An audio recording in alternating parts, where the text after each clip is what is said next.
slow up, no I don't take shit. I got no love for the fakeness. If you wanna play tough and wanna hate this, I'll always show up.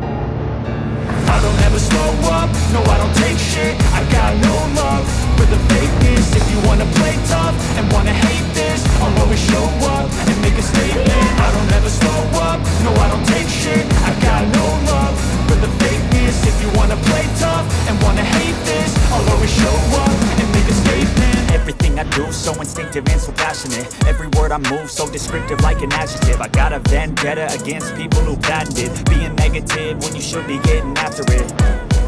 I got facts over tracks, this and that. Spitting slow, speaking fast, I can roast, I can gas. Think I'm okay at last, but I don't know if that can erase all the past. And the pettiness, a reflection of the emptiness. Hilarious, you think you're with my time, you're delirious. Mysterious, because you hide behind a fake exterior. Inferior, you know I'll always be a bit superior. Get off of me, this ain't no humble brag. I want you to hear words, you can say them back. I want you to feel free from the chains that last, and to believe in what you got, it was built to last, yeah. Now that I've been put through hell, I never got anyone's help. I had to do it all myself. කියන්නේ මගේ උපන් අවුරුද්ද වහන. මම 1954 ඉපදිලා තියෙන්නේ. අන්නේ උපන් වර්ෂයේ විතර තමයි ලංකාවට කරාතේ ආවයි කියන බෲස් ලී. ඔව්. බෲස් ලී හා සම්බන්ධ විශාල චිත්‍රපටි සංඛ්‍යාවක් අපේ ලංකාවට ආවා. තටන් රැල්ලක්. ඔව්. මේ වකවානු වෙනකොට කරාතේ සංගම් 380ක් 90ක් විතර අනුබද්ධ වෙලා තියෙනවා. ලංකාවේ ශ්‍රී ලංකාව තුල මිලියනයකට ප්‍රමාණවත් මේ ක්‍රීඩකයෝ සංඛ්‍යාවක් දැන් ඉන්නවයි කියලා කිව්වම අපි ගාන තත්ත්වයට ආවා. කරාතේ ක්‍රීඩාව තුල පවතින විනය මම කිසිම ක්‍රීඩාවක දැක්කේ නැහැ. අපි ඒ කාලේ කියන්නේ නිකන් අමු කරාටේ. අමු. ඒක එහෙම කිව්වට මම වරදක් නැහැ මං හිතන්නේ. ඇත්තටම කරාතේ ශිල්පය සටනක් වෙච්ච අවස්ථාවක් නැද්ද? නෑ. ලොකු සතුටක් දැනෙනවා. අන්තර්ජාතික මට්ටමේ පදක්කම් අපිට සිහිනයක් නෙවෙයි. ක්‍රීඩා අමාත්‍යාංශයට නිලධාරීන්ට අපි ස්තුතිවන්ත වෙන්න ඕනේ. ඇත්තටම රජයක් සතු යුතුයකමක් මේ ක්‍රීඩාවක් ඉදිරියට ගෙනහිල්ලා ජාත්‍යන්තර කීර්තියක් මේ ලක්මානියන්ට ලබා දෙනවා. ඒක තමයි අපේ සතුට. අපි වසර 50ක් කැප කරපු මේ කරාතේ ජීවිතේ මල් පරම the fakeness. If you wanna play tough and wanna hate this, I'll always show up. I don't ever slow up, no I don't take shit. I got no love for the fakeness. If you wanna play tough and wanna hate this, I'll always show up and make a statement. I don't ever slow up, no I don't take shit. I got no love for the fakeness. If you wanna play tough and wanna hate this, I'll always show up and make a statement. Everything I do so instinctive and so passionate. Every word I move so descriptive like an adjective. I got a vendetta against people who patented being negative when you should be getting after it. I got facts over tracks, this and that. Spitting slow, speaking fast, I can roast, I can gas. Think I'm okay at last, but I don't know if that can erase all the past. And the pettiness, a reflection of the emptiness. Hilarious, you think you're with my time, you're delirious. Mysterious, because you hide behind a fake exterior. Inferior, you know I'll always be a bit superior. Get off of me, this ain't no humble brag. I want you to hear words, you can say them back. I want you to feel free from the chains that last, and to believe in what you got, it was built to last, yeah. Now that I've been put through hell, I never got anyone's help.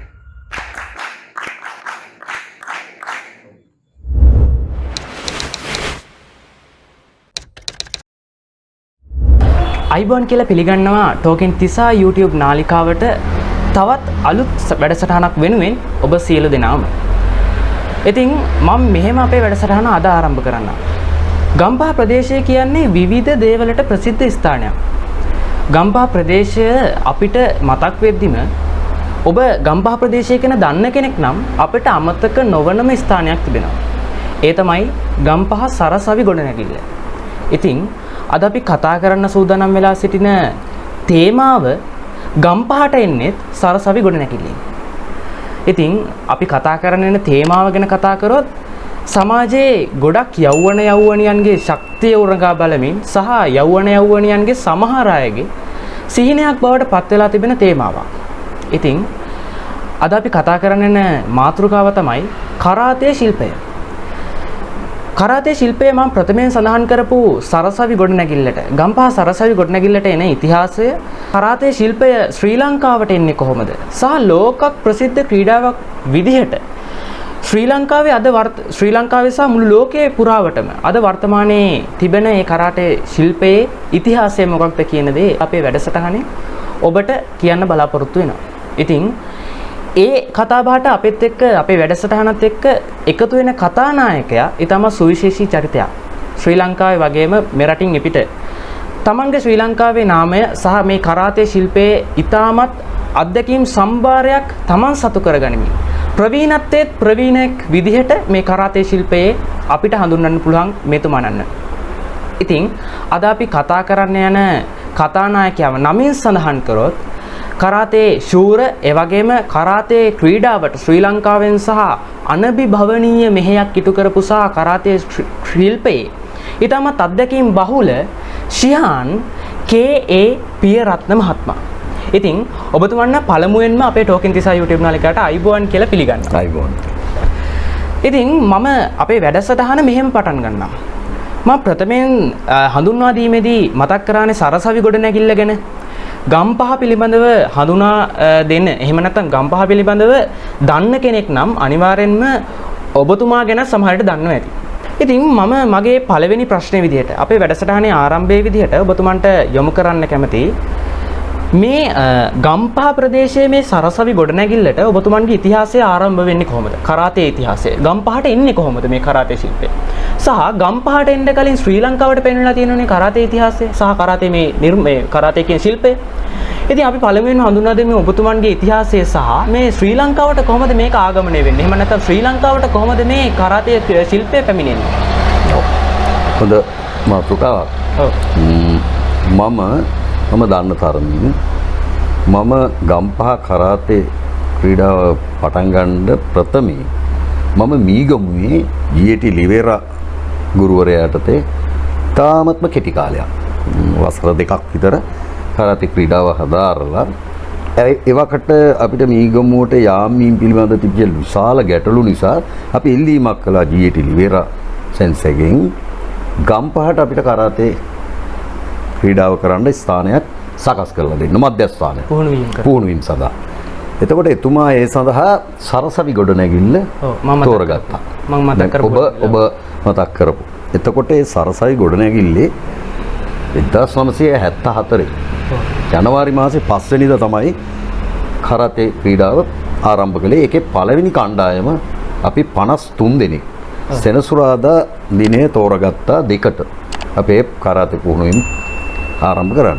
ඒ වෙනකොට ගම්පහ නගරයේ තවත් කරාතේ ක්‍රීඩාව කරපු ස්ථානයක් තිබුණා. ඒක නමින් හඳුන්වන්නේ ගල්පල්ලිය කියලා. ගල්පල්ලියේ ඒකේ සරත් සෙනවිරත්න නන්ද වික්‍රමාරච්චි වගේ මේ ගුරුවරු හිටියා. ෂාන් බොනි රොබර්ට්ස් යටතේ කරාතේ පුහුණුවීම මධ්‍යස්ථානයක් හැටියට.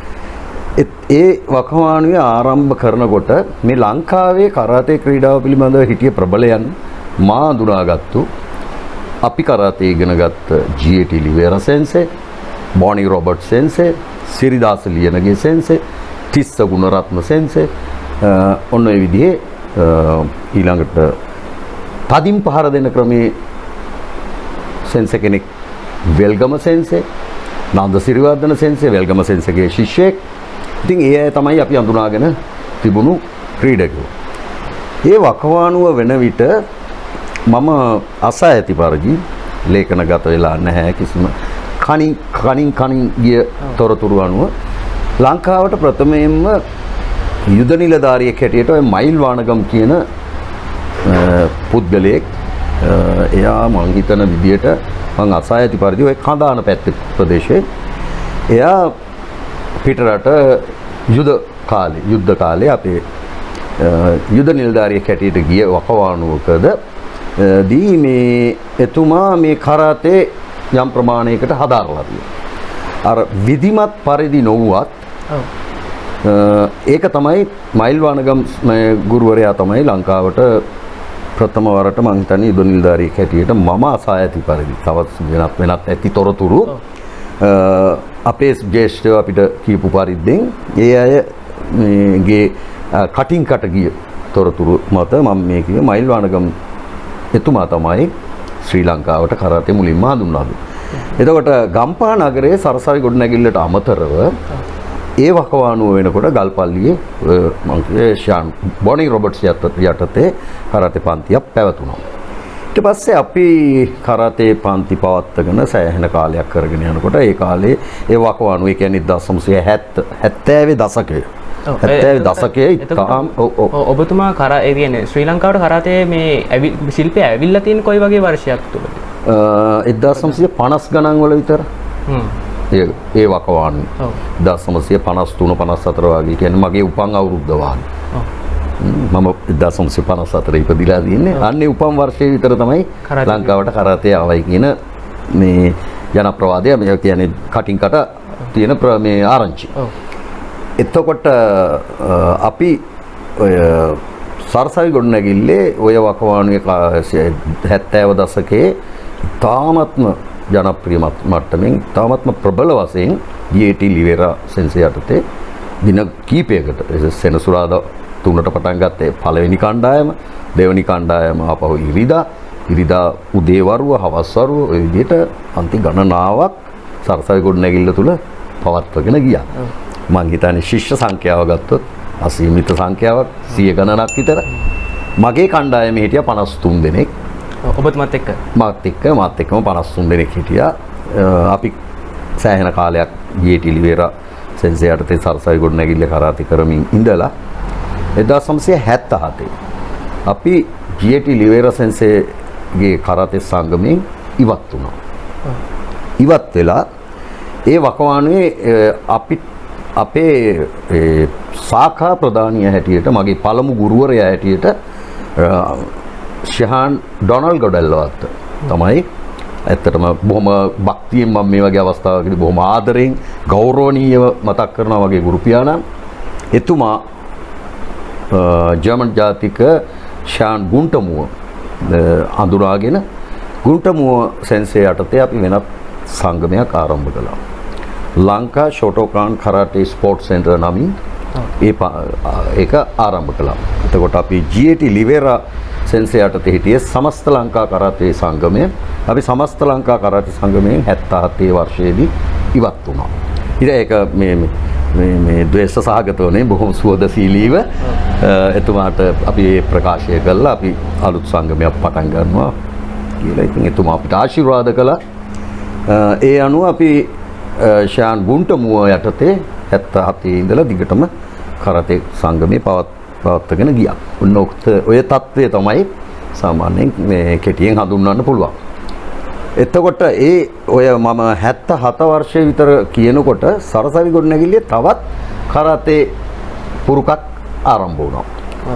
MBD සිල්වා කියන සෙන්සේ සිකුරාදා හවස අපි කරාතේ පන්ති පවත්වපු ගොඩනැගිල්ලේම වෙනත් ශාලාවක කරාතේ පන්තියක් ආරම්භ කළා. එතුමාගේ පන්තිත් ඉතාමත්ම ඉහළ මට්ටමේ බොහොම ජනප්‍රිය ලෙස කරගෙන ගියා. ඉතින් කරාතේ ඉතිහාසය දිහා බලපුවාම ඒ 70 දශකයේ 80 දශකයේ විශාල පිබිදීමක් ඒ වකවානු වෙනකොට ඒකට ප්‍රධාන හේතු කීපයක් වුණා. ඔය මේ බෲස් ලී හා සම්බන්ධ විශාල චිත්‍රපටි සංඛ්‍යාවක් අපේ ලංකාවට ආවා. ඉතින් මේ දැනටත් ප්‍රචලිත දැනටත් ඉතාම ජනප්‍රිය සටන්කරුවෙක් මේ නළුවෙක් හොඳ දක්ෂයෙක් බෲස් ලී. ඔහුගේ චිත්‍රපටි ලංකාවට එන්න මේ කරාතේ ක්‍රීඩාවට නැඹුරු වීම වැඩි වුණා. ඊළඟට රැල්ලක් ඇත්ත වශයෙන්ම කියන්නේ මේ සටන් රැල්ලක්. හැබැයි මේ දැන් තරම් විධිමත් නැහැ. අපි ආරම්භ කරන කාලේ අපිට මේ ආත්මාරක්ෂක සටන් ක්‍රමයක් හැටියට තමයි විශේෂයෙන්ම පැවැත්වුනේ. බහුලව අපි ඉගෙනගත්තු ශිල්ප ක්‍රමවල ඒ කියන්නේ කරාතේ ටෙක්නික්ස් වලත් අඩංගු වෙලා තිබුණේ ආත්මාරක්ෂක ක්‍රම. ආත්මාරක්ෂක වෙනුවෙන් ගන්නා ක්‍රියාමාර්ග සටන්කරුවෙක් හැටියට. නමුත් ක්‍රමයෙන් මම දකින්නේ 80 දශකයේ වෙනකොට ලෝකයේ ඒ රැල්ල ක්‍රමයෙන් ක්‍රීඩාවක් බවට පත් වෙමින් ආවා. ඊළඟට ලෝකේ ලෝක කරාතේ සම්මේලනයක්. ඒ කියන්නේ World Karate Federation කියලා එකක් බිහි වුණා. ඒක බිහි වෙලා ඒ අපේ ජපානයේ හිටපු කරාතේ විසරදීන් ඔබතුමා සඳහන් කරන ඒ සංගමයේ ශ්‍රී ලංකාවේ එපිට මේ ජාත්‍යන්තර බලපෑම ශ්‍රී ලංකාවට ලැබුණු විදිහ මම මේ මතක් කරේ. ඒ World Karate Federation එකේ බලපෑමවත් අපේ ශ්‍රී ලංකාව 1975 හැදුනා කරාතේ පාලක මණ්ඩලයක්. ඒකට අපි ඒ කාලේ හඳුන්වන්නේ controlling body කියලා. ඒ පාලක මණ්ඩලයට මේ ලංකාව පුරා තිබිච්ච කරාතේ සංගම් එකතු වුණා. එකතු වෙලා දැන් අද ශ්‍රී ලංකා කරාතේ දෝ සම්මේලනයම නමින් ඒක තාමත්ම ඉහළම මට්ටමින් යනවා. මේ වකවානු වෙනකොට කරාතේ සංගම් 380ක් 90ක් විතර අනුබද්ධ වෙලා තියෙනවා. ශ්‍රී ලංකාව තුල. අපේ ක්‍රීඩා සම්මේලන ක්‍රිකට් සම්මේලනය, එල්ලේ සම්මේලනය, වොලිබෝල් සම්මේලනය යනාදී වශයෙන් අපේ ලංකාවේ ක්‍රීඩාවන් දියුණු කරන්න බිහි වෙච්ච සම්මේලන තියෙනවා. ඒ සම්මේලන අතර ප්‍රබලම ක්‍රීඩා සම්මේලනයක් බවට පත් වෙලා දැනට තියෙන්නේ කරාතේ සම්මේලනය. ඒක එහෙම වෙන්න හේතුව මේ රට පුරා තාමත්ම ජනප්‍රිය ක්‍රීඩාවක් බවට දැන් මම හිතන විදිහට දැන් අපේ ශ්‍රී ලංකා කරාතේ දෝ සම්මේලනයෙන් කරන ලද සමීක්ෂණ තුල ශ්‍රී ලංකා කරාතේ දෝ සම්මේලනයේට අනුබද්ධ ශාඛා තුල පමණක් ඒ කියන්නේ ඔය 380 ගණනක පමණ ප්‍රමාණයේ තියෙන ශාඛාවල ශිෂ්‍ය සංඛ්‍යාව මිලියනයක් දක්වා විතර වැඩි වෙලා තියෙනවා. ඒ දසලක්ෂයක් කරාතේ ක්‍රීඩකයෝ ලංකාවේ ඉන්නවයි කිව්වම සමහර විට පුදුමයක්. ඔව්. සමහරට කරාතේ පුහුණු වීම ලබන ශිෂ්‍යයෙක් පවාවත් මේ පිළිවෙල සමහරට දන්නේ නැතුව. ඔව් ඇත්ත. ඔයා විතරන්නේ ඇත්තට මමත් පුදුම වෙනවා. ඔව්. අපිටත් ඒ සම්මේලනයේ ප්‍රකාශය කළා මිලියනයකට ප්‍රමාණවත් මේ ක්‍රීඩකයෝ සංඛ්‍යාවක් දැන් ඉන්නවයි කියලා කිව්වම අපි ගාන තත්ත්වයට ආවා. ඒ තරම් අපිටත් විශ්වාස නොකළ හැකි තරමට මේ ක්‍රීඩාව ලංකාවේ ජනප්‍රිය වෙලා තියෙනවා. ඒකට ප්‍රධාන හේතුව වෙලා තියෙනවා පාසල් කරාතේ සම්මේලනයක් පිහිට වුණා. ලංකාවේ බහුල වශයෙන් සෑම පාසලකම කරාතේ කණ්ඩායමක් දැන් බිහි වෙලා තියෙනවා. අනිවාර්යයෙන්. ඉතින් මේ කරාතේ ඒ වගේ ව්‍යාප්ත වෙනින්ම ඇත්තටම හොඳයි. ඒ මොකද මම කරාතේ ක්‍රීඩකයෙක්, කරාතේ උපදේශකවරයෙක්, ඇත්තට පැරණි කරාතේ ශිල්පියෙක් හැටියට මම දකිනවා අපි ආරම්භ කරන කාලේ තිබුණු අර සටන් ක්‍රමයේ එහෙම නැත්නම් ආත්මාරක්ෂක ක්‍රමයේ අද ක්‍රීඩාවක් බවට පත් වෙලා ඒක ඉතාමත්ම ඉහළ මට්ටමින් ක්‍රීඩකින් අතරට ගිහිල්ලා විනයක් හදලා ඇත්තටම ක්‍රීඩාවක් බවට පත් වෙනකොට දැඩි විනයක්. කරාතේ ක්‍රීඩාව තුල පවතින විනය මම කිසිම ක්‍රීඩාවක දැක්කේ නැහැ. ඇත්තටම මට අපේ මේ ශ්‍රී ලංකාව තුල කරාතේ ක්‍රීඩාව ඇති වෙච්ච එක ඉතාමත්ම හොඳයි. මොකද හේතුව අපේ මේ තරුණ ජීවිත විනය අනුකූල හැඩගැස්සෙන්න ප්‍රබල මේ සාධකයක් වෙලා තියෙන කරාතේ ක්‍රීඩාව. මම කවදාවත් දැකලා නැහැ වෙනත් ක්‍රීඩාවල් වල මේ කරාතේ වල තියෙන විනය ශිෂ්‍ය අතර ගුරුවරුන්ට අප්‍රමාණ ගෞරවයක්, ගුරු ගෞරවයක්, දෙමව්පියන්ට. ඉතින් වෙන එකක් තියා දැන් අපි මගේ කරාතේ සංගමේ සෑමදාම හැම කරාතේ පන්තියක්ම හැම කරාතේ පුහුණු වීමක්ම ආරම්භ කරන්න ඉස්සෙල්ලා අපි පන්සිල් ගන්නවා. අපේ ආගමේ හැටියට පන්සිල් ගන්න. දැන් මං ගාව මුස්ලිම් දරුවෝ ඉන්නවා. කතෝලික දරුවෝ ඉන්නවා. ඒ අවස්ථාවේදී ඔවුන්ගේ ආගම සිහිපත් කරනවා. ඉතින් දැඩි විනයක්, මානසික දමනයක්, හොඳ චිත්ත ධෛර්යයක් ඇති කරගන්න මේක මේ හොඳ ප්‍රබල ක්‍රීඩාව බවට පත් වෙලා තියෙනවා. වෙනත් ක්‍රීඩාවල ඒ තත්ත්වයක් නැහැ නේ. ඔව්. ඒ නිසා මම දකිනවා මේ යහපත් සමාජයක්, යහපත් පුරවැසියෙක් රටකට අවශ්‍ය කරන හොඳ විනයානුකූල දරුවෙක් බිහි වෙන්න කරාතේ ක්‍රීඩාව අතිශයින්ම බලපෑමක් කරනවා. එතකොට අපේ දැන් මේ ක්‍රීඩා ව්‍යාප්තිය දිහා බලනකොට ජපානයට සමාන වෙලා ජපානයේත් ශ්‍රී ලංකාව මේ වාගේම ව්‍යාප්ත වීමක් තියෙනවා. ප්‍රබල ලෙස ජපානයේ කරාතේ පුහුණු මධ්‍යස්ථාන පවතිනවා. ඉතින් දැන් මේ කරාතේ කියන ශිල්පය මව් රටක් විදියට තියනවාද රටක්? කරාතේ ශිල්පය. ඔව්. දැන් කරාතේ ක්‍රීඩාව මුල් ආරම්භය ඔකිනාවාවේ. ඔකිනාවා කියන්නේ ජපන් දූපතක්. ජපන් දූපතේ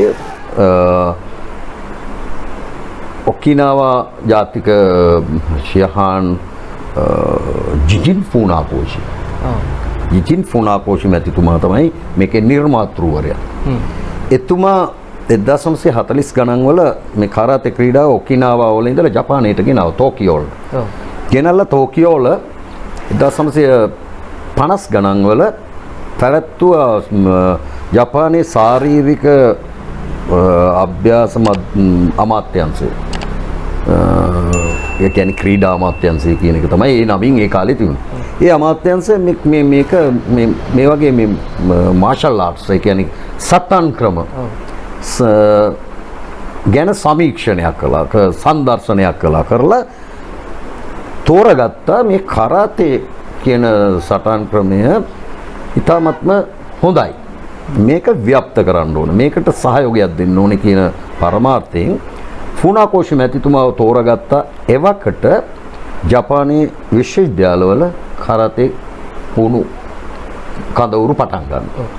ඒ අනුව මුලින්ම ජපානයේ කරාතේ පුහුණු මධ්‍යස්ථාන ආරම්භ වුණේ විශ්වවිද්‍යාලවල. ඊට පස්සේ ක්‍රමක්‍රමයෙන් මේක ව්‍යාප්ත වෙලා ඊළඟට එක ශෛලීන් වලට වෙනස් වෙලා දැන් ෆුනාකෝෂි මැතිතුමා ඉස්සල්ලාම ආරම්භ කරපු ශෛලිය ශෝතෝකාන්. ඒ ශෝතෝකාන් තවත් ශෛලීන් වලට ගොජ්ජිරියු, වදෝ, එතකොට ශිතෝරියු වශයෙන් ප්‍රධාන ශෛලීන් 4කට බෙදුණා. දැන් මේ හතරම එකට එකතු වෙලා ක්‍රීඩා තරඟ පවත්වනවා.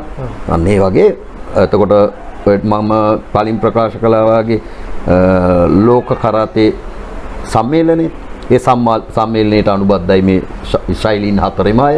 එතකොට මේ ලෝක කරාතේ ශූරතා තරඟ පවත්වනවා. ඒ පවත්වන තරඟ වලට මේ ශෛලීන් හතරම සහභාගී වෙනවා. එතකොට ක්‍රමක්‍රමයෙන් ලෝක කරාතේ සම්මේලනයේ නීති රීති පොතක් හැදුවා. දැන් තියෙනවා World Karate Federation එකෙන් Rules and Regulations නීති පොතක්. ක්‍රීඩාවට අපි කරාතේ ක්‍රීඩාවටම පොදු වෙච්ච. ඒකේ තියෙන තරඟ නීති රීති. වෙන එකක් තියෙන මේ අඳින ඇඳුම. මේ බඳින පටිය. විනිසුරු අඳින ඇඳුම, ක්‍රීඩකයා අඳින ඇඳුම, දාන ටයි පටිය. ඒව පවා ඒ පොතේ සඳහන් වෙනවා. එහෙම නැත්නම් ඒ Rules and Regulation book එකේ තියෙනවා. ඒක හැම වර්ෂයකම සංශෝධනය වෙනවා. ඒ කාලීනව පුංචි වෙනස්කම් වෙනවා. එතකොට දැනට ලංකාවෙත් විනිසුරු සම්මේලනයක් වෙනම තියෙනවා.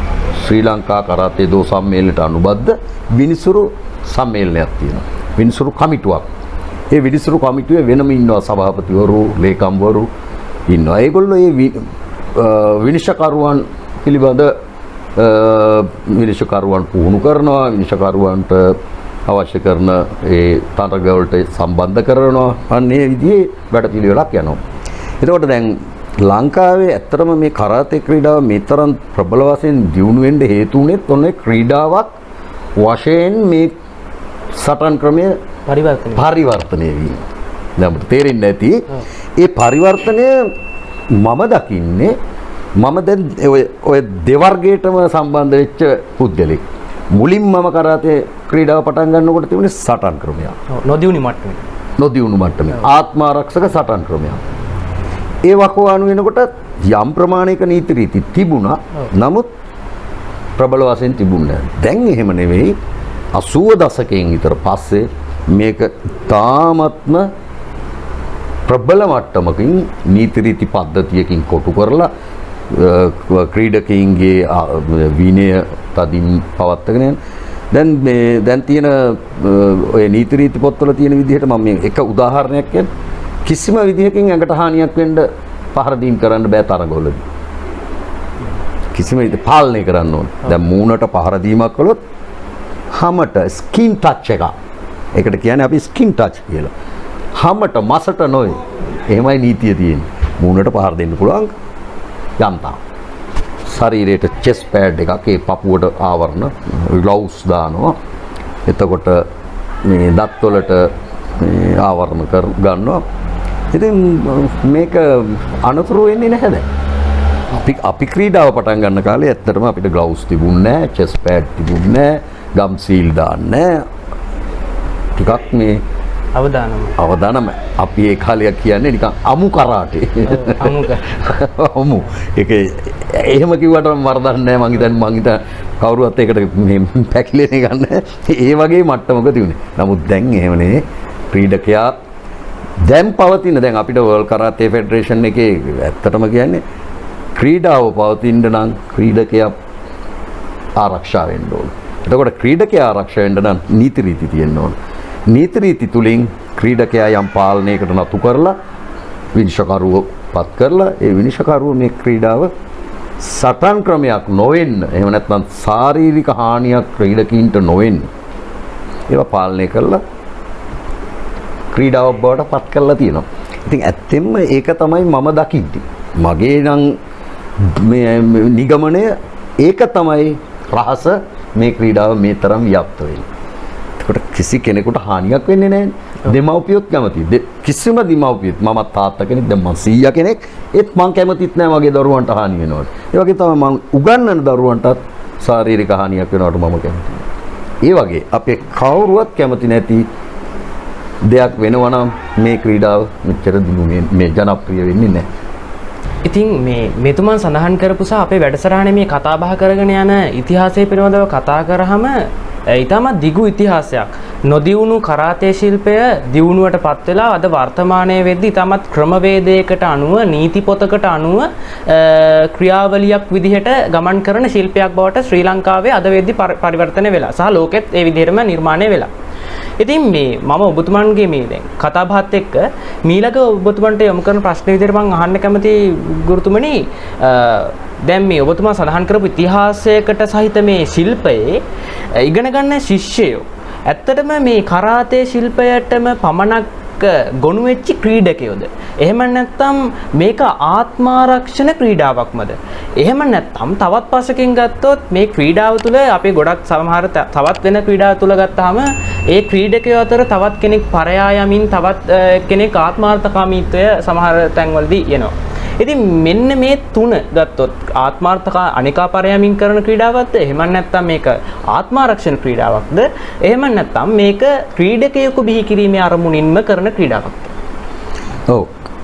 ඇත්තටම කරාතේ ක්‍රීඩාව මම කරාතේ ක්‍රීඩාව කියලා කියන්නම් දැනට පවතින කරාතේ ක්‍රීඩාවක් හදාරන්න එන්නේ විවිධ වූ අභිමතයන් ඇති අය. ඔව්. සමහරක් විට දැන් ඔබ කිව්ව විදිහට තව එකෙක් පරයා යන අභිමතයක ක්‍රීඩකයෝ ඇතුල් වෙන්න පුළුවන්. අරමුණු. ඒ වගේ. තවත් එක්කෙනෙක් මට ක්‍රීඩාවක් වශයෙන් කරන්න ඕනේ කියන අරමුණින් එන්න පුළුවන්. තවත් විවිධ අරමුණු කියමුකෝ අපි ඔය එක එක හඳුන්වන්න නැතුව විවිධ අරමුණු වලින් පැමිණෙන සෑම ක්‍රීඩකයෙක්ම කල්යත්ම ඔහු මේ පුහුණු වීම රටාවට නතු වුණාට පස්සේ ඉබේම ක්‍රීඩාවට මේ අනුකූල විදිහට ඒ නීති රීති වලට ගරු කරමින් ඒ ගුරුවරුන් යටතේ පුහුණුවීම් ලබන්න ඔහු නිකම්ම ආයාසයෙන්ම ඇතුළු වෙනවා. එතකොට අර විවිධ මතිමතාන්තර මත කරාතේ ක්‍රීඩාවට පැමිණි කෙනා අපි මම උදාහරණයකට කිව්වොත් තව කෙනෙකුට පහර දීමක් කරන්න. එහෙම නැත්නම් තව කෙනෙක් එක්ක වෛරයක් පිරිමාන්න. වාගේ අදහසකින් ඒ වගේ අභිමතයකින් ආපු කෙනාටත් සුළු කාලයක් යනකොට මේ මම තේරුමක් නැති නිකන් අනවශ්‍ය දෙයකට නේ මම මේ අරමුණු කරගත්තේ. ඒක හරි නෑ. මෙතන මේකේ තියෙන ඊට වැඩිය වෙනස් දෙයක්. ආධ්‍යාත්මික වශයෙන් ඒ පුද්ගලයා පුදුමාකාර වෙනස් වීමකට භාජනය වෙනවා. ඒ ආකාරයට තමයි මේ පුහුණුවීම් රටාවල් සකස් වෙලා තියෙන්නේ. ඒ පුහුණුවීම් රටාවල් නිවැරදි මාවතක යන ගුරුවරු යටතේ මේකේ ප්‍රබල වශයෙන් ගුරුවරයා නියමුවක් ඒ යටතේ පුහුණුවීම් ලැබුවොත් කුමන මතිමතාන්තර යටතේ හෝ කරාතේ ක්‍රීඩාව ආරම්භ කරපු පුද්ගලයා ඕ නිරන්තරයෙන්ම ඉබේම ක්‍රීඩකයෙක් බවට පත් වෙනවා. ක්‍රීඩාවට ආදරය කරනවා. ක්‍රීඩකයන්ට ආදරය කරනවා. ක්‍රීඩාව තුළ නීතියට ගෞරවනීය බව ඇති කරගන්නවා. ඒක මං හිතන්නේ මේ එක එක්කෙනාගේ මත එලි දක්වන්න තෝතැන්නක් වෙන්නේ නැහැ. මේ කතා බහ කරන වැඩසටහනේදී මෙතුමන් සඳහන් කරන මේ කරුණු කාරණා ඔබට අනිවාර්යෙන්ම හොඳ ආකාරවම පැහැදිලි වෙනවා. ඉතින් මෙතුමන් සඳහන් කරන විදිහට ඇත්තටම මේ සටන් ශිල්පය ඊටමත් නීති පොතකට අනුව ක්‍රියාමාර්ගයකට අනුව සිදුවෙමින් පවතින ක්‍රීඩාවක් අද වර්තමානයේ වෙත්. ඉතින් මෙතනදී දැන් ඔබතුමන්ගේ මම මුලිනුත් සඳහන් කරා ඔබතුමන් ඇත්තටම මේ ශාස්ත්‍රයේ ඊටමත් ප්‍රවීණෙක් අධ්‍යක්ීම් ලද ඔබතුමන් ඇත්තටම මේ ශාස්ත්‍රයේ ප්‍රවීණයන්ගෙත් ප්‍රවීණෙක් මම එහෙම සඳහන් කරොත් නිවැරදි. අපේ ඉස්සල්ලා කතා බහයිදිත් ඔබතුමා සඳහන් කරා අර නොදියුණු ශිල්පයේදිත් ඔබතුමා ශිල්පය හැදෑරුවා සහ දියුණු මට්ටමේදී තියෙද්දිත් මේ වර්තමානයේදිත් ශිල්පය හදාරනවා කියලා. ඒ වගේම වර්තමානයේදී ශිෂ්‍යානුශිෂ්‍ය පරම්පරාවකටත් Tamanගේ පුහුණු වීම ඔවුන්ට ලබා දෙමින් පවතිනවා. ඉතින් ඔබතුමන්ගේ මේ ගමනේදී මේ කරාතේ ජීවිතය තුළදී ඇත්තටම කරාතේ ශිල්පය සටනක් වෙච්ච අවස්ථාවක් නැද්ද? නෑ. ඔව්. ඇත්තටම මේ මම කරාතේ ආරම්භ කරන කාලෙත් මගේ එවැනි අරමුණක් තිබුණේ නෑ. ඔව්. තව කෙනෙකුට ගහන්න හොඳ වැඩක් මේක ඉගෙන ගන්න ඕනේ. මගේ එහෙම අදහසක් තිබුණෙත් නැහැ. නමුත් මට එවැනි අවස්ථාවකුත් ඇවිල්ලා නැහැ. ඔව්. ඉතින් මම හිතන්නේ මගේ කරාතේ ක්‍රීඩාවේ ගෞරවනීය බවටත් ඒක ලොකු දෙයක්. ඒකම මම හරි වාසනාවන්තයි කියලා හිතනවා. මොකද ඒවන් තත්යකට මම පත්ුන්නේ නැති එක.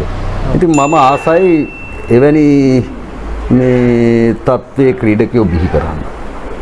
තව කෙනෙකුට ගහලා තව කෙනෙකුට හානි කරලා තලා පෙරලා දාලා තමුන්ගේ හැකියාවන් වලට කැලලක් කරගන්න එක තමුන්ගේ කීර්තියට කැලලක් කරගන්න එක මේ ක්‍රීඩාව තුළින් වෙනවා නම් ඒක අනුමත නොකළ නොහැකි දෙයක්. ඒ නිසා මම නම් මගේ ඇත්තටම මම දැන් මේ වකවානු වෙනකොට මගේ ශිෂ්‍යයන්ටත් මම දෙන හොඳ පණිවිඩයක් තමයි ඔබට සටන් කරන්න තැනක් තියෙනවා. ඔබට ප්‍රතිවාදියෙක් ප්‍රතිමල්ලවෙක් ඉන්නවා. ඔහුත් එක්ක නීත්‍යානුකූලව සටන් කරන්න. නීතියට එකඟව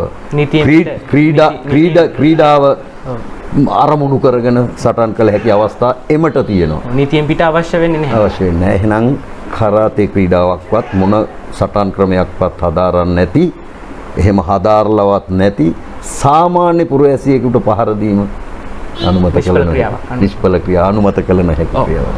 දැන් අපි මේ කතා බහ කරන් යන්නේ කරාතේ ක්‍රීඩාව පිළිබඳවනේ. ඉතින් කරාතේ ක්‍රීඩාව මෙතුමා සඳහන් කරා ජපානයේ මවුරට වෙලා ඒ ජපානයෙන් නිර්මාණය වෙච්ච කරාතේ ක්‍රීඩාව දැන් මේ වෙද්දි ලෝක ව්‍යාප්ත ක්‍රීඩාවක් බවට පරිවර්තනය වෙලා. ඉතින් ශ්‍රී ලංකාව ගැන කතා කරද්දී ඔබ මේ බලන ප්‍රේක්ෂකයන් දන්නවා හොඳාකාරවම ශ්‍රී ලංකාවටත් සිංහලයාගින් පැවතගෙන දේශීය සටන් ශිල්ප තිබෙනවා. එහෙම නැත්නම් මාෂල් ආර්ට්ස් තිබෙනවා. ඉතින් මම අහන්න කැමතියි ඔබතුමන්ගෙන් මේ ඔබතුමා හදාරපු කරාතේ ශිල්පය සහ ඒ දේශීය සටන් ශිල්පත් එක්ක පුංචි සැසඳීමක් ලක් කරන්න පුළුවන්ද මේ ක්‍රීඩා සමස්තය ගැන ගත්තාම? සමස්තය. ඇත්තටම මේ දැන් මට මගේ අතීතයේදී යම් මතක කිරීමක් වෙනවා. මම කරාතේ ක්‍රීඩාව හදාරන්න පළමුවෙන් වසර කීපයක් ඒ කාලේ මේ අපි ඒ සටන් හැඳින්වුවේ මේ චීනාඩි කියලා. මම දන්නේ ඒක චීනාඩි ඇත්තටම අපිට ඒක අවබෝධයෙන් කරපු දෙයක් නෙවෙයි. අනවබෝධයෙන් අපේ හිතවත් යාළුවෝ ඔය වේයන්ගොඩ ප්‍රදේශයේ හිතවත් යාළුවොත් එක්ක ආවිලා ඔය චයිනා පුටින් කියන නමි ඒ චීනාඩි කියන නමි සටන් ක්‍රමයක් අපි කළා. ඔව්. අවිධිමත්. ඔව්. නොදියුණු අවිධිමත් කිසිම විනය පරිපාටියක් නැති සටන් ක්‍රමයක්. හැබැයි ඒකෙත් ගත යුතු දේවල් තියෙනවා. නොගත යුතු දේවලුත් තියෙනවා. ඔව්. එතකොට ඒ වකවානුව වෙනකොට ලංකාවේ සටන් ශිල්ප නොයෙකුත් විදිහට පැවතිලා තියෙනවා. ඔය මම එකක් කිව්වේ දැන් මේ මගේ අත්දැකීමක්. ඔව්. එතකොට ඔය අංගම්පොර. ඔව්. අංගම්පොර කියන සටන් ශිල්පය අනාදිමත් කාලයක ඉඳලා තියෙනවා. රිටිගල රාවණ පරම්පරාවේ ඉඳලා පැවතෙන මම රිටිගලත් ගියා මට දකින්න ලැබුණා ඒ අංගම් ශිල්පය පුහුණු කරපු මත්තැන් ඒ වගේ මේ ලංකාවේ පැවතිලා තියෙන ප්‍රබල ලෙස මේ සටන් ක්‍රමය. ඉතින් අපි බලපුවාම අපේ අයත් අතීතයේ ඉතිහාසය දිහා බලපුවාම පැවතිලා තියෙන හොඳ සටන් ක්‍රම.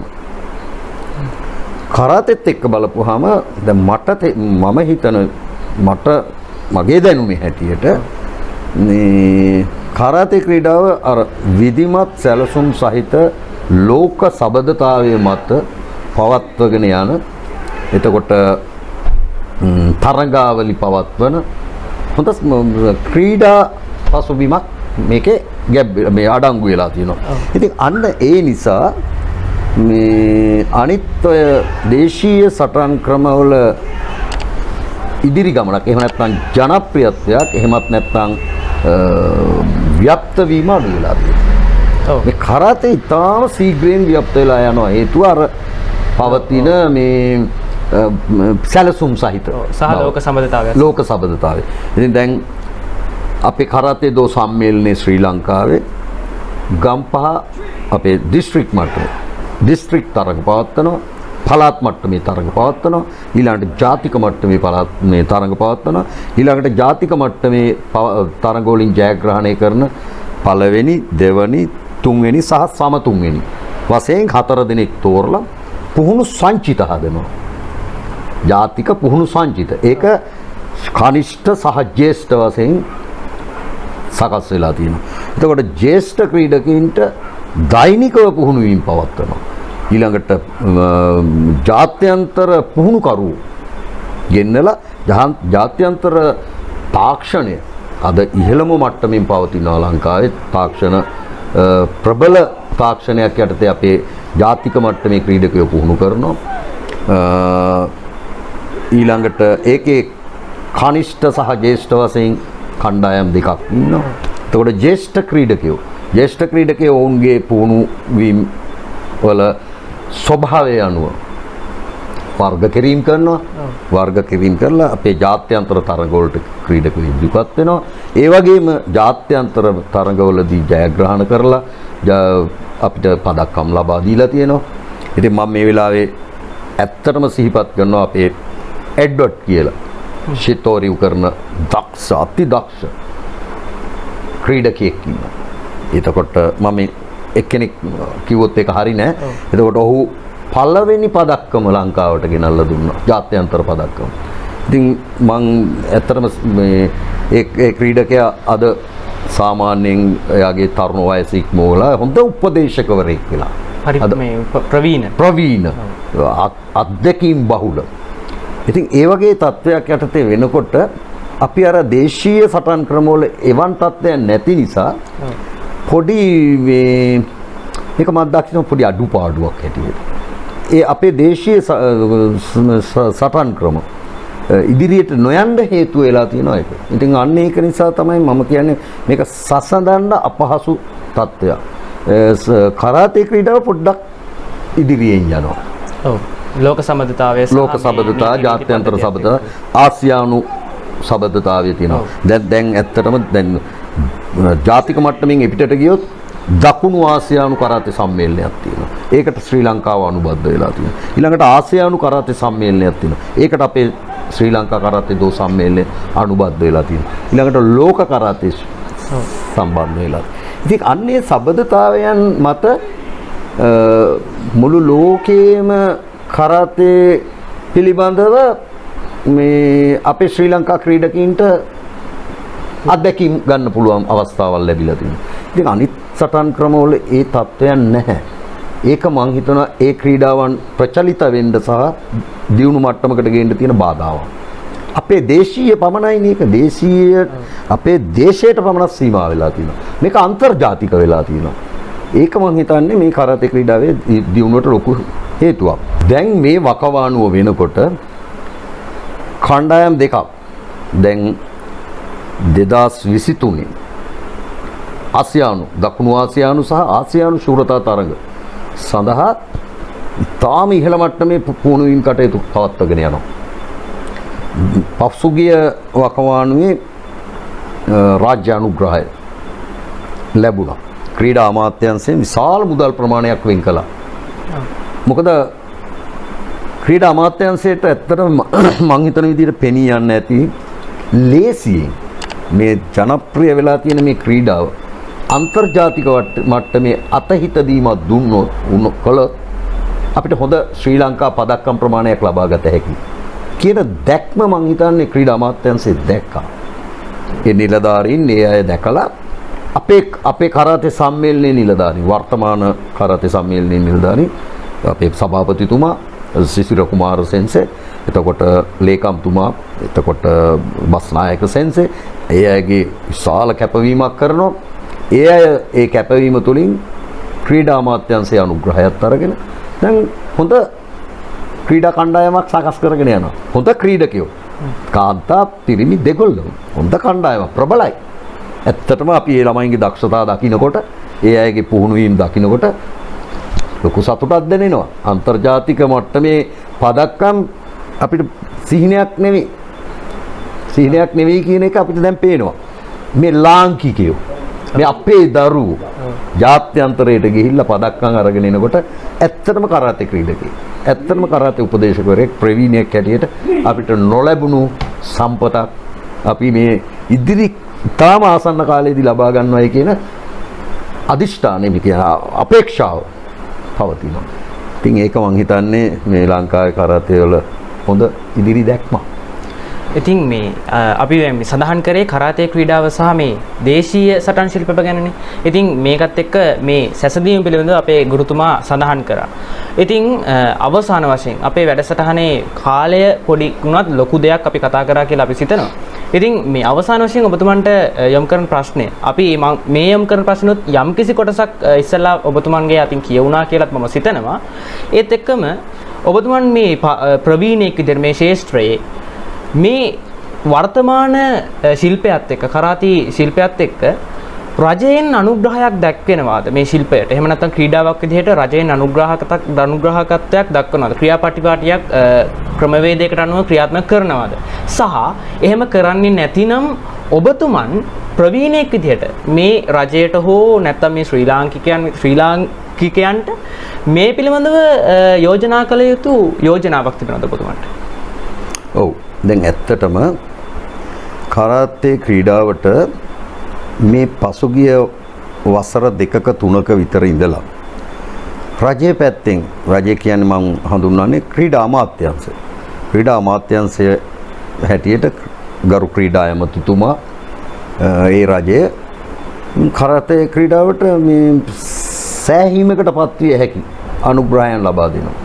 දැන් මම කිව්වේ ඔය අපේ පුහුණු සංචිත පුහුණු සංචිත නේවාසික පුහුණු සංචිත ඔවුන්ට ඕන කරන තාක්ෂණය ඊළඟට ජාත්‍යන්තර පුහුණුකරු එතකොට ඒ අවශ්‍ය කරන උපකරණ සහ ආහාර සියලු පහසුකම් හොඳ පුහුණු මධ්‍යස්ථානය පුහුණු සෙන්ටර් එක සියලු මේ පහසුකම් සහිත පුහුණු සංචිතයක් දැන් දීලා තියෙනවා.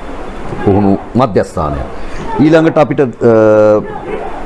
බොහොම වැදගත් වෙන්නේ ජාත්‍යන්තර පුහුණුකරුවෙක්. ඉරාන් පුහුණුකරුවෙක්. ඉරානයේ පුහුණුකරුවෙක් ඔහු පුහුණු කරපු සෑම රටකම ඒ රටවල් වල ක්‍රීඩකයෝ ජාත්‍යන්තර පදක්කම් ගත්තා. ඉතින් එවන් පුහුණුකරුවෙක් යටතේ අපේ ශ්‍රී ලාංකික මේ ක්‍රීඩක ක්‍රීඩිකාවන්ට පුහුණු වීම ලබා දීමට සම්පූර්ණ අනුග්‍රහය ලබා දීලා තියෙන රජය. ඉතින් මම ඇත්තටම ස්තුතිවන්ත වෙනවා මේ වෙලාවේ මේ කරාතේ ක්‍රීඩාවට ඒ දක්වන ලද අනුග්‍රහය. ඒ වගේම මේක පමණක් සෑහීමකටපත් වෙන්නේ අද විතරක් අපි පදක්කම් අරගෙන හරියන්නේ නැහැ. මතුවටත් ගන්න ඕනේ. ඉතින් මම අඛණ්ඩව මේ රාජ්‍ය අනුග්‍රහය කියන එක ලබා දෙනවා නම් ඉතාම වැදගත්. ඒ වගේම තමයි පහුගිය කාලවල ඉතාමත්ම අපහසුයෙන් අපි අපේ සම්මේලනය කරාතේ සම්මේලනය බොහොම අමාරුවෙන් ක්‍රීඩකයන්ට පහසුකම් ලබා දුන්නා. අනුග්‍රහකේ හොයාගත්තා. යම් අවස්ථාවලදී අනුග්‍රහය ලබා දීලා තියෙනවා. ගොඩක්ම පහුගිය වකවානුව තුළ ක්‍රීඩකයෝ අතින් වියදම් කරගෙන ඒ ජාත්‍යන්තර තරගවලට සහභාගී වෙනවා. අද එවන් තත්ත්වයක් පොඩ්ඩක් වෙනස් වෙලා තියෙනවා. ඒ තත්ත්වේ නෑ. ක්‍රීඩකයා සැහැල්ලුවෙන් ක්‍රීඩාවට අවතීර්ණ වෙන්න පුළුවන් තත්ත්වයක් ඇති වෙලා තියෙනවා. හොඳ මානසික මට්ටමේ. මානසික මට්ටමේ. එතකොට දැන් ඇත්තටම බලපුවාම මේ කරාතේ ක්‍රීඩාවේ ජාත්‍යන්තර පදක්කමක් ගන්න නම් හොඳ මානසික තත්ත්වයක් ක්‍රීඩකයාට ලබා දිය යුතුයි. ඔව් හරි සැහැල්ලුවෙන්. ඒකට කිසිම අනවශ්‍ය බලපෑමක් අනවශ්‍ය බරක් නැතුව ක්‍රීඩා තරඟයට යාමට අවශ්‍ය මාර්ගය සකස් කරලා දෙන්න. ඒක රජයේ සතු යුතුකමක්. ඉතින් ඒක දැන් ඇත්තටම සිද්ධ වෙනවා. ඉතින් ඒ හින්දා තමයි මම අර ඉස්සෙල්ලා කිව්වේ ක්‍රීඩා අමාත්‍යාංශයට නිලධාරීන්ට අපි ස්තුතිවන්ත වෙන්න ඕනේ. කරාතේ උපදේශකවරු හැටියට. ඒ වගේම තමයි වර්තමාන ක්‍රීඩා සම්මේලනයේ නිලධාරීන් බරපතල කැපවීමක් කරනවා. ඉතින් ඔවුන්ටත් මම මේ අවස්ථාවේදී ඇත්තටම මේ channel එක හරහා මගේ ප්‍රණාමය මම පුද කරන්න කැමතියි. එතකොට ඉදිරියේදී තව වසර කිහිපයක් ඒ නිලධාරීන්ට නිල බලය තියෙනවා.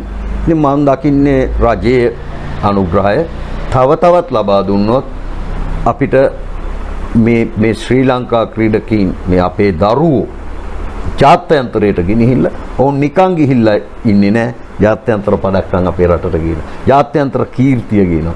ඉතින් වසර 50ක කරාතේ අත්දැකීම් තියෙන මම වාගේ වය වෘද්ධ දැන් මට වයස අවුරුදු 78ක් නේ මේ 68ක්. ඉතින් මම අපට බැරි වෙච්ච දේ අපිට ජාත්‍යන්තරයට ගිහිල්ලා පදක්කම් ගේන්න අවස්ථාව අහිමි වුණා. මොකද අපිට ඒ අනුග්‍රහයන් නොතිබුණු නිසා. ඒ අතීතේ. ඉතින් දැන් මේ වර්තමාන අපේ දරුවන්ට අපි උබන්නපු දරුවෝ මගේ දරුවෝ කීප දෙනෙක් පුහුණු සංචිතයේ ඉන්නවා. ඉතින් ඒ දරුවන්ට මේ අවස්ථාව ලබා දෙන්න රජයේ අනුග්‍රහය ලබා දෙන ඇත්තටම රජයක් සතු යුතුයකමක් මේ ක්‍රීඩාවක් ඉදිරියට ගෙනහිල්ලා ජාත්‍යන්තර කීර්තියක් මේ ලක්මානීයන්ට ලබා දෙනවා. ඒක තමයි අපේ සතුට.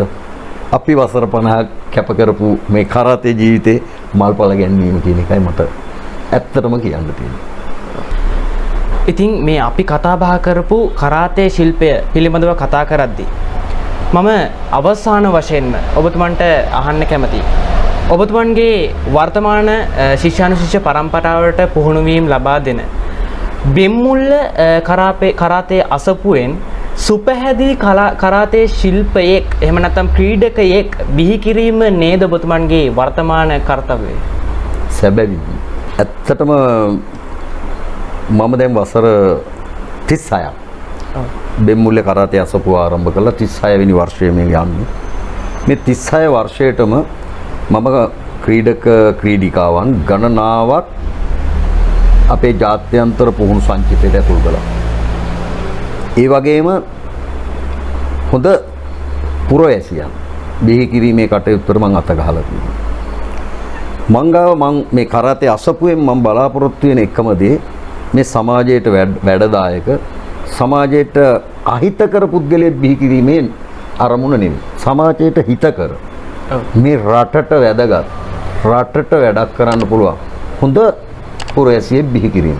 ඉතින් ඒ ක්‍රියාව වසර 36ක් මම ඉතින් දැන් කරගෙන යනවා. ඉතින් ඇත්තෙම මගේ ඒ අරමුණු ඒ ආකාරයෙන් ඉටු කරගන්න මගේ ආදරණීය දෙමව්පියෝ ලොකු අනුග්‍රහයක් ලොකු සහයෝගයක් ලබා දෙනවා. දැන් මේ වර්තමානයේ තියෙන අර්බුද මැද්දේ මේ දරුවෝ මංගාවට එවනවයි කියන එකත් එක්තරා අභියෝගයක් විස්මයජනක අභියෝගයක්. ඉතින් මම ඒ සඳහා කැපවීම කැප කරනවා. මොකද මගේ තවත් චූටි කෙටි කාලයක මේ ජීවිතයේ මට හැකි මට්ටමේ මම කරාතේ ක්‍රීඩාවේ ජාත්‍යන්තර මට්ටමට යා හැකි දක්ෂ ජාතික ක්‍රීඩකයෙක් බිහි කරන මෙහෙවර අතහරින්නෙම නැහැ. ඒ මෙහෙවර තුල මට දෙන්න පුළුවන් උපරිම සහයෝගය සහ කැපවීම මම කරනවා. ඒකට හොඳම උදාහරණය මම මේ වර්ෂයේ ඉඳලා අපේ කොරෝනා කොයිඩ් වසංගතය ආවට පස්සේ අපිට කරාතේ නවත්තන්න සිද්ධ වුණා. සහරාන්ගේ බෝම්බ ප්‍රහාරයත් එක්ක ඒ හරහා අපේ පුහුණුවීම් නවත්තලා තිබුණා. ඊළඟට කොයිඩ් වසංගතය නිසා පුහුණුවීම් නවත්තලා දෙනවා. හරියට මාස ගණන් වලින් බලපුවාම මාස 26ක්. මාස 26ක් කියලා අපි ගණනය කරන්නේ වසර දෙකක්. වසර දෙකක් අපේ කරාතේ ක්‍රීඩකයෝ ගෙවල් වල නිකන් නවත්තලා තිබ්බයි කියන්නේ කරාතේ ක්‍රීඩාව දන ගැව්වා. මම ඒක නගා සිටවන්න මම මේ වසරේ සතියකට එක දිනයක් පුහුණුවීම් කරපු දරුවන්ට සතියකට දින දෙකක් පුහුණුවීම් සඳහා පුහුණු කටයුතු ක්‍රියාත්මක කළා. ඊළඟට පුහුණු වෙන පැය ගණන දිනකට පුහුණු වෙන පැය ගණන වැඩි කළා. ඉතින් ඒ වගේ මං පන්ති ප්‍රමාණය වැඩි කළා. ඒ කියන්නේ පුහුණු වෙන අවස්ථා ගණන වැඩි කළා. වැඩි කරලා මං අරමුණු කරගත්තේ දැන් මේ වර්ෂයේ මේ 2022 වර්ෂයේ තමයි අපිට කරාතේ ක්‍රීඩාව නැවත ආරම්භ කරන්න සුදුසු වාතාවරණය ලැබුණේ. නමුත් දැන් මේ අද මම මේ කතා කරන දිනේ වෙනකොට ආයේ පොඩි අඩපණවීමක් වෙලා තියෙනවා. නමුත් මම ඒක මේ ක්‍රීඩාව පස්සට යන්න අවස්ථාවක් දෙන්නේ නැහැ. මම මගේ ප්‍රබල වෑයම ඒක අභිබවා යන්න. මම ඒ සඳහා අවශ්‍ය කරන සැලසුම් සකස් කරලා තියෙනවා. මම හිතන්නේ පෙරටත් වැඩිය මගෙන් බිහි වෙයි දක්ෂ ක්‍රීඩකයන් කියන එකයි මගේ අරමුණ. ඒ සඳහා මම අනිවාර්යයෙන්ම කැප වෙනවා. මගේ පූර්ණ කාලය මම ඒ සඳහා මිඩංගු කරනවා. ඒක මම හිතන්නේ මේ වගේ channel එකක් හරහා කියන්න ලැබිච්ච එකත් මම හිතන්නේ මට පෙර වාසනාවක්. ඉතින් අද දවසේ අපේ වැඩසටහනින් පුංචි කාල සීමාවක් තුළ ගොනු වෙලා කතා බහ කළත් අපේ මෙතුමන් සමග කතා බහ කළත් මම හිතනවා මේ කරාතේ ශිල්පය සහ සමාජයේ ගැටෙන තවත් බොහෝ කරුණු අපි අපේ වැඩසටහනින් ස්පර්ශ කරා කියලා. ඉතින් ඇත්තටම මේ පිළිවෙලත් අපි සතුටුයි. මොකද පුංචි කාල සීමාවකදී වැඩි තොරතුරු ප්‍රමාණයක් ප්‍රේක්ෂකයෝ ලෙස ඔබට ලබා දීම පිළිබඳව අපි ඉතාමත් ආඩම්බර වෙනවා සහ ඉතාමත් සතුටටපත් වෙනවා. ඉතින් අවසාන වශයෙන්ම අපේ වැඩසටහන දැන් අපි මෙතෙන් නිමවල් කරන්න අපි සූදානම් වෙන්නේ. ඉතින් ඒ සඳහා අපේ ටෝකින් තිසා YouTube නාලිකාවේ මේ අපේ නව වැඩසටහන සඳහා කරාතේ ශිල්පය පිළිබඳ අපිත් එක්ක කතානායකයෙක් විදිහට එකතු වුණු ශිහාන් KA පියරත් මහත්මයාට අපගේ හෘදයාංගම ස්තුති පුද කරනවා. බොහොම ස්තුතියි. ඉතින් අද දවසේ අපේ වැඩසටහන මෙතකින් නිමා කරන්න තමයි අපි සූදානම් වෙන්නේ. ඉතින් තවත් අනර්ග සහ සමාජයට වැඩදායි වැඩසටහනකින් අපි හමු වෙන තෙක් මෙතකින් අපි සමුගන්නවා ඔබ සියලු දෙනාටම තෙරුවන් සරණයි.